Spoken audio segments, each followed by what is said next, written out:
Up next, Libertarian presidential candidate Ron Paul protests his exclusion from Sunday evening's presidential debate.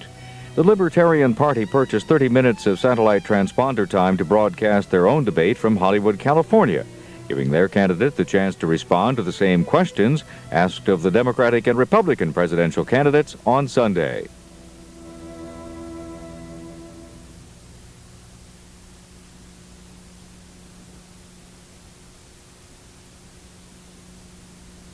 The presidential debate heard by many Americans on Sunday evening included the representatives of two major political parties, the Republican and Democratic nominees. Excluded from that debate was the nominee of the Libertarian Party of the United States, who appears on 47 state ballots and the ballot in the District of Columbia.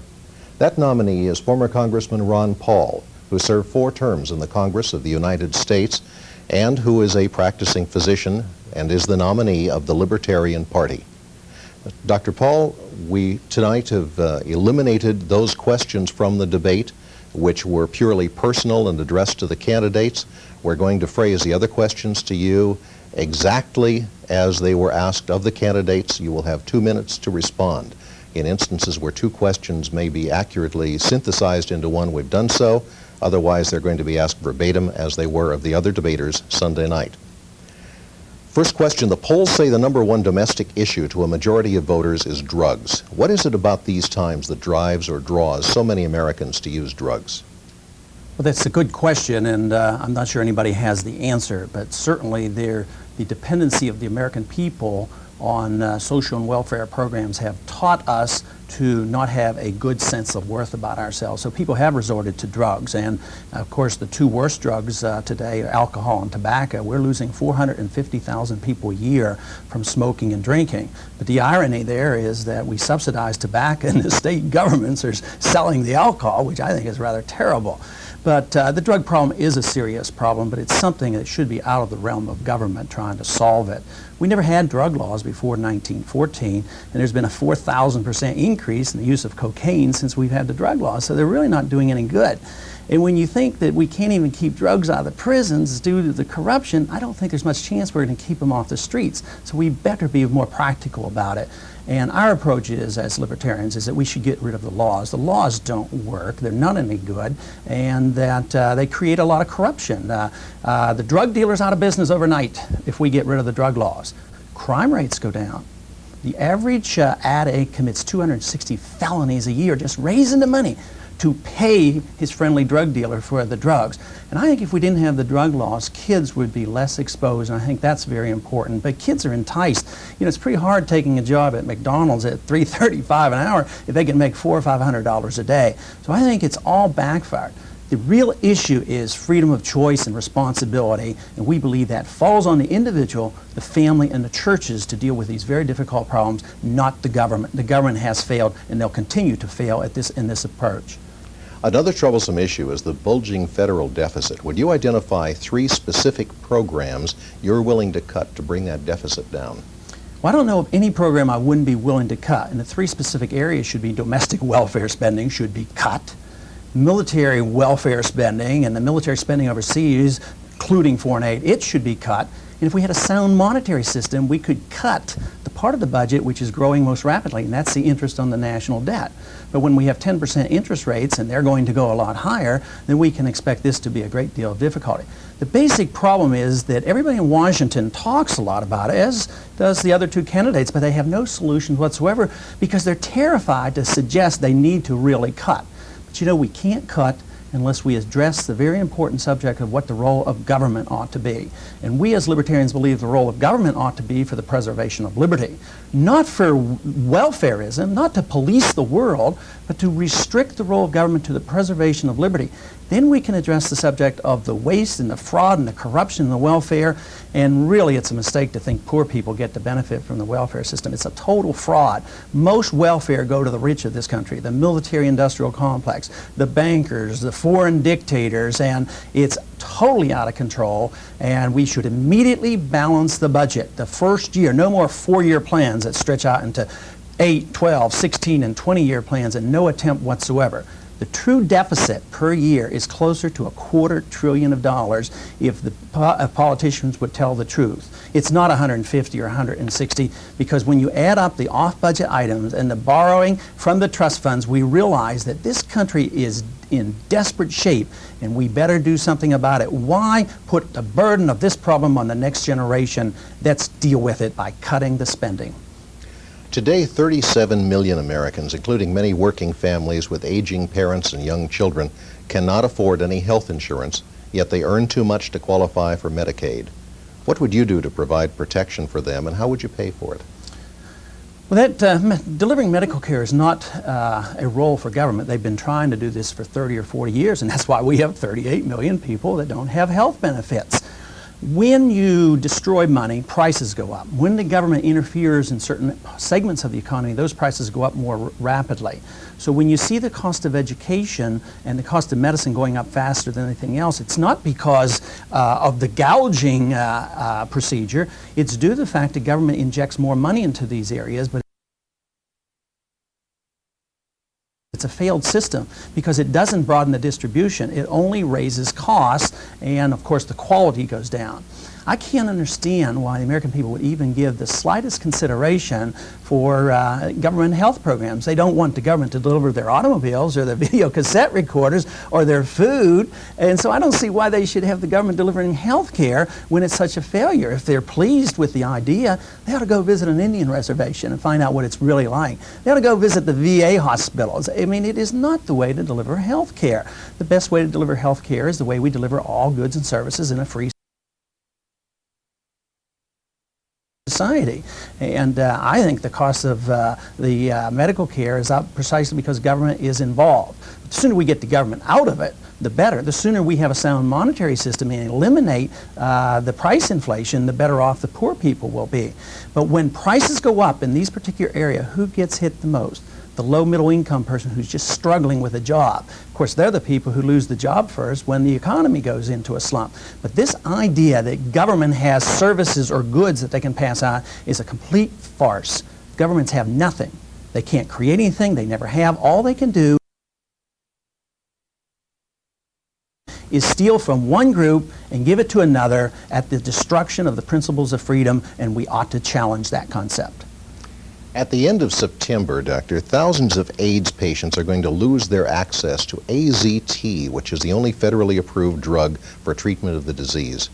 What's your position on extending that aid, and what is it you think the government ought to be doing about making AZT and other drugs available to people who are suffering from this disease? This is a good example of government distribution of medicines and health care. They're getting ready to take it away. How long did they keep it off the market? Years before it was available. We have turned sick people in this country, people suffering from AIDS and cancer, into smugglers.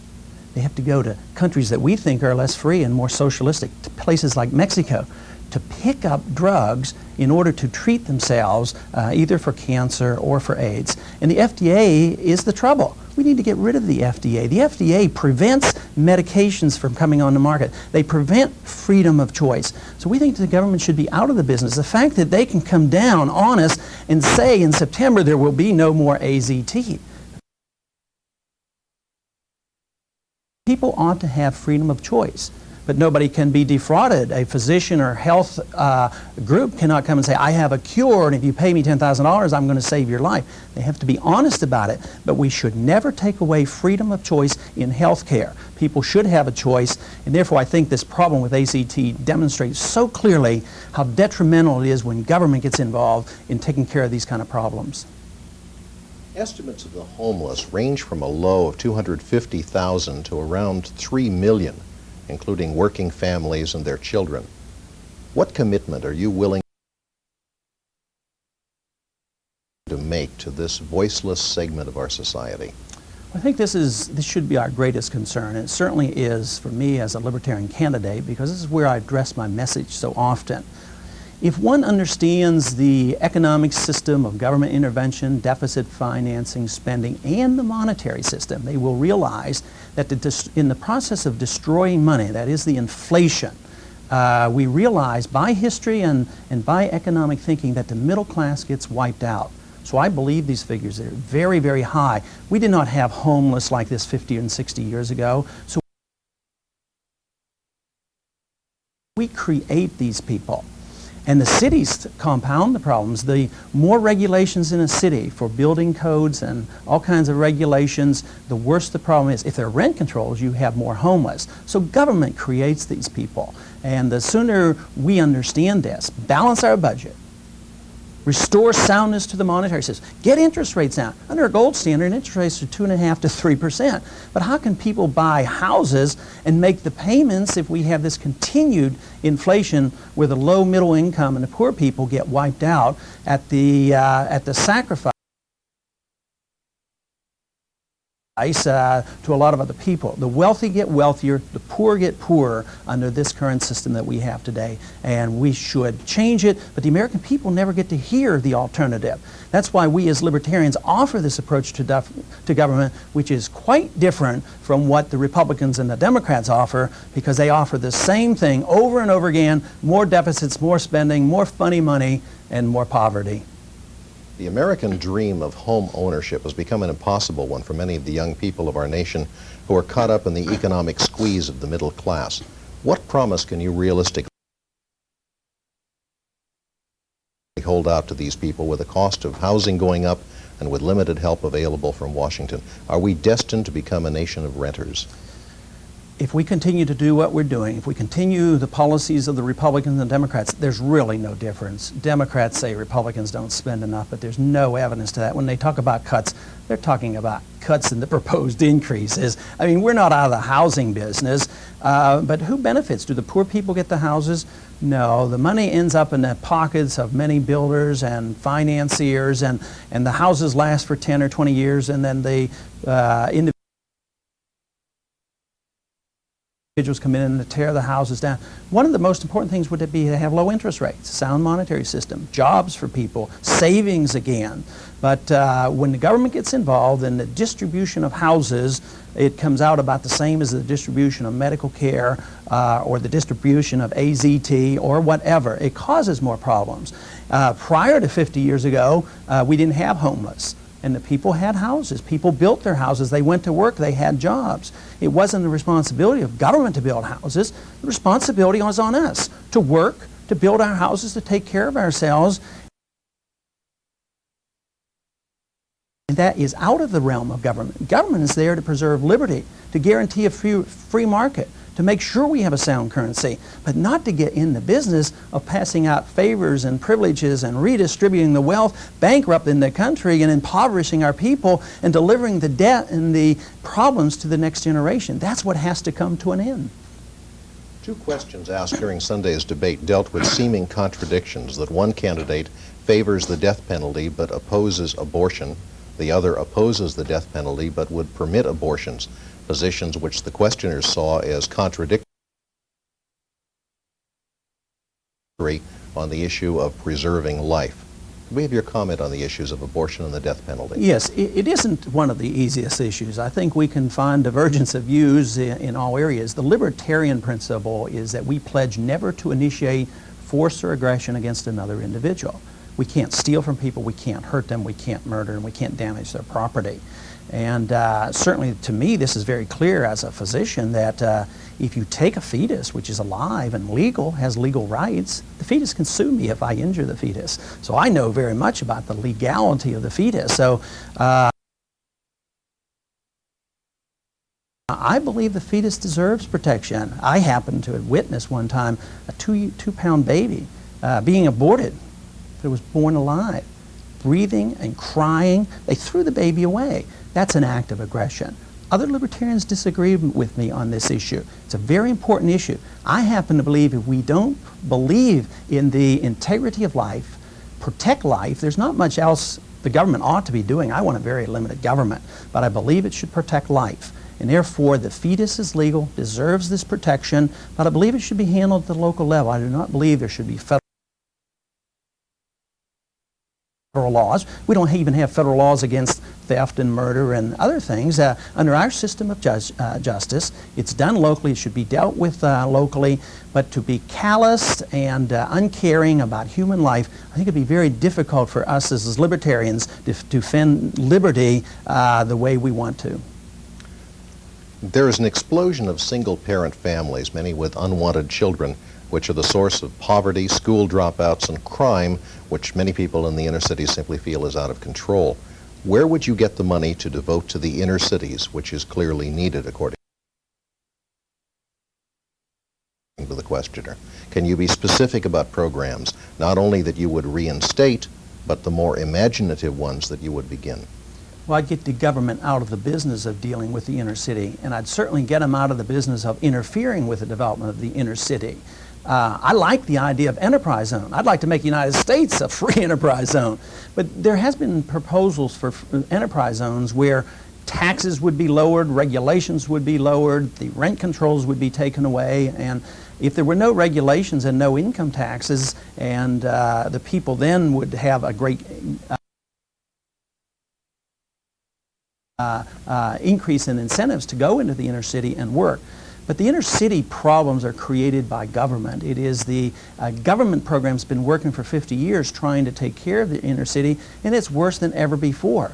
I think it's the, of course, I think you mentioned the basic flaw. There's a flaw in our morality in this country. The fact that there are a lot of divorces, and if that creates a problem, how can we compensate for the problem? How can we deal with the symptom if the basic problem is that we have single-parent families? That is a problem. But a government law can't deal with that. We can't write a law and say that you can't have divorce anymore. That would be foolish. But to suggest that government just extract funds from one group and transfer them over to another group because they created a problem because there have been divorce, this makes it much more complicated. The free market, a healthy economy, a sound currency can deal with these social and economic problems much better than with government interference. Besides, government does not have the right to do it. The poor person can't steal from his neighbor, and we as libertarians say the government can't do the stealing for him either. Therefore, it's up to us to provide for the general welfare, to take care of the general environment, to make sure everybody has an equal opportunity to get a job and work their way out of the situation. For the last 40 years, Americans have been taught to regard the Soviet Union as the enemy. Yet President Reagan has signed 2 arms control treaties and has promised to share Star Wars technology with the very country he called the evil empire. Should we be doing a lot to help the economic and social development of a country we have so long regarded as an adversary? Not directly, and I think it is rather ironic. Here we have a president talked about the evil empire, and most people think he's strong anti-communist, and we got to have Republicans in because they will stand up to the communism. It's precisely under these conditions that you have the treaty signed. Not only that, not only have we signed the treaties, but the subsidies to the Soviet Union are going up. I mean, we have continued the subsidies throughout this administration and increased them to the Soviet bloc. The idea that we invite Soviet agents over here to inspect our bases doesn't make any sense whatsoever. I think openness is good. I think we should talk to them. I think we should change our foreign policy. I think we should be less provocative. We should come home and we should have friendly relationship, but we should never require the American taxpayer to subsidize our enemy. I think communism is an enemy, but I happen to think that it is a very, very weak enemy if we didn't subsidize it. Our Western banks, guaranteed by the American taxpayer, are loaning a lot of money to the Soviet Union. I think that's wrong. But the Soviet Union and the Soviet system, communism, can't even feed their people, and we're there bailing them out again. They couldn't win in Afghanistan. So therefore, I don't know why we have to subsidize the Soviet Union at the same time we as Americans are told that we have to spend $300 billion a year in the military-industrial complex stopping the spread of communism. It doesn't make any sense. Another international question. Somewhere in the Middle East, 9 Americans are being held hostage. If you were commander-in-chief and Americans were held hostage, what would be more important to you, their individual fate or the commitment that the U.S. government must never negotiate with terrorists? And if any Americans are held hostage, to to what lengths would you go to rescue them? We, as libertarians, and I as a libertarian president, would approach it quite a bit differently than what's happening. We'd address the subject of why are they taking Americans hostages? Why don't they take Mexicans hostages? Why don't they take Canadians hostage? And there's a good reason for that, is that we are always interfering in the internal affairs of countries all around the world and picking and choosing sides, sending money and weapons to everybody, and they get very angry at us. So our support for the Shah had something to do with it, because there was a strong anti-American sentiment. I don't think we should negotiate and give anything away, but we ought to put it in a proper perspective. It's terrible that we have 9 hostages, but what about the 10,000 lost children? What about the missing in action in Vietnam? Why don't we worry as much about them? But we get this out of perspective. But I, as a president, would go to them and I'd say, look, it's all over. We're changing our policy. We're getting out of your affairs. We're not going to support your enemies. We're going to support an American position, which is friendship to all, and we're coming home. And we're going to mind our own business. I believe the hostages would be released. It could not be construed as selling out to the terrorists. And I think there would be essentially no more hostages taken. But the fact that we're forever involved in getting into the affairs of all the other countries and getting in the midst of war, this ridiculous idea that we had to be in the Persian Gulf, getting between 2 warring factions like Iraq and Iran. I mean, how can we as Americans pick between those 2 nations? Besides, that was a total military failure anyway. And I think it's very important that we reassess foreign policy. Foreign policy is at fault, not negotiation and not the silliness of trading weapons and fighting secret wars. That's all a consequence of a bad policy where we assume that we have an American empire, that we have to police the world and bankrupt this country. We ought to have a strong national defense, but we ought to have a policy designed for the protection of the United States and quit sacrificing ourselves to our rich allies and quit sacrificing ourselves to our enemies like the Soviets. A question with both national and international perspective.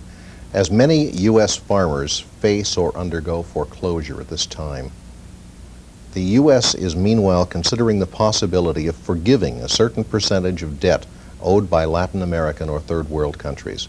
Do you favor giving these countries a break on their loans? And if so, how would you explain that to the American farmers who are losing their land and their livelihood? Well, I think it'd be a hard time explaining it to them. I think the people who borrowed money are responsible, but the whole bailout of the third world debt, and right now it's $1.2 trillion, and it will never be paid, and it's a financial time bomb hanging over our heads, and the sooner we realize that, the better. The Brazilian solution under Jimmy Baker was that we get the banks to give them another $5 billion, give them a line of credit of $15 billion. They make a few token loans to the New York banks. The banks look like they have a better profit sheet, and it's all guaranteed and protected by the American taxpayer. And then they took the debt, strung it out over a longer period of time, and reduced the interest rates. That's a default, even though the American people don't realize that, and the American people will have to back it up. I think the main reason why some want to bail out, both Republicans and Democrats are orchestrating to bail out the third world debt. They're talking about bailing out the big banks in this country who were stupid enough to make all these loans. And I think they should suffer the consequence. I don't think the American taxpayers should pay. All they're looking for now are the victims. And right now, the way they're moving, under both Republicans in the administration and Democrats in the Congress, the patsies are going to be the American taxpayer. That's who's bailing them out. And I think that we shouldn't bail out farmers. We shouldn't bail out anybody. But it certainly would be evil to bail out foreigners and New York banks at the same time you foreclose on the American farmer. I think that's terrible. 2 questions that were asked during the debate dealt with individual positions, but we'll try to synthesize them into something that applies. The questions dealt with national defense and focused in each case with the Republican and Democratic nominee upon which weapon systems they believe should be kept or eliminated. Your views on this defense issue? I think we need a lot less weapons. We certainly could do with a lot less nuclear bombs. We have nearly 14,000 intercontinental ballistic nuclear warheads. And we probably could do quite well with 1,000, and even if we stretched it to 2, we could bomb every military facility, 260 of the major cities, all their command posts, and all their industrial sites twice with 1,000. We could put enough weapons to bomb them 3 times on 6 Trident submarines, and we have 36 nuclear submarines. We already have way too many weapons to be able to retaliate if, for some foolish reason, for some unknown reason, the Soviets would attack us. Of course, as long as they're getting subsidies from us, I don't think they're going to likely do that. I think that we don't need any new weapons. I think we should retain the right to develop the weapons that we need. So I think this idea that we would develop SDI and then turn the technology over to the Soviet Union, that doesn't make any sense whatsoever. So I think if we needed a decent weapon and developed it, we certainly shouldn't sacrifice it. And this idea that we build an MX because we need it for our defense, and then we use it as a bargaining chip. If we need it, why do we use it as a bargaining chip to give it and then do it in a trade? We would do a lot of what they pretend to be doing unilaterally. We'd bring our troops home. We'd bring our missiles home. We'd be less provocative. We would let them know that we're going to defend this country. We'd have our submarines out there, but we wouldn't play silly games by subsidizing the military-industrial complex by building MX missiles and midget men and more submarines, attack submarines, which we don't need. We don't need tanks. I don't know where the people think we're going to have a tank war. I don't know whether they think the Soviets are going to attack us through the Alaska with tanks or what. I think that it's time we change our attitude about policy, and we should have a strong national defense. 70% of our military budget is being spent overseas. We could spend a lot less money. We could cut $100 billion out of the military budget and not sacrifice one thing on defense. Matter of fact, I think we'd have a better defense. Congressman Paul, the candidates were given 2 minutes to sum up, looking for a level playing field on this, our version of the debate. You have 2 minutes to sum up your message.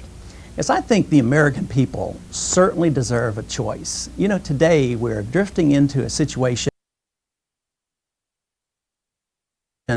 where the political system is controlled by a monopoly. There's only one party, really. Republicans and Democrats are exactly the same. There's absolutely no difference. It's Tweedledee and Tweedledum. Not only that, it's financed by the American taxpayer.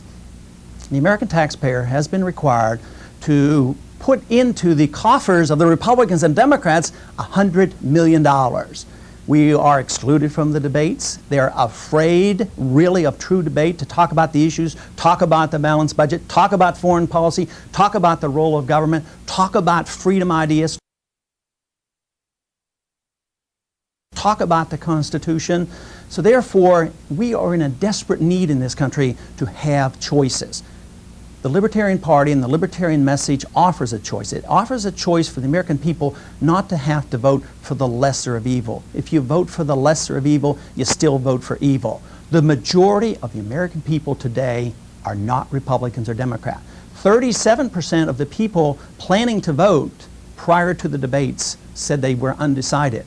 After the debates, I'm sure that number has gone up. Therefore, I see it as a tremendous opportunity for us if we can only get the message out and tell the American people you can vote for something. Don't drop out. Don't stay at home. Vote for the principles of freedom. Vote for the libertarian message. Vote for the American tradition of limited government. Vote for the American tradition of a sensible foreign policy where we are neutral and where we have a strong defense and we don't sacrifice ourselves to everybody in the world. So there is an opportunity. I'm not sure that opportunity will be available to us in 5 or 10 years because I think we're coming desperately close to a financial and political crisis. The stock market has already crashed. There's economic problems on the horizon. The debt is now $2.6 trillion. The foreign debt is $1.2 trillion. So therefore, it is up to us as libertarians to offer this message to the American people. It's a beautiful message. It's a message of freedom and hope. A free society and a free market provides the greatest amount of wealth and the fairest distribution. If anybody is concerned about their fellow man, they really have to be a libertarian. Because if you care about poverty and the poor people and the ripping off of the system by the wealthy and the military-industrial complex, they have to be libertarians. Libertarians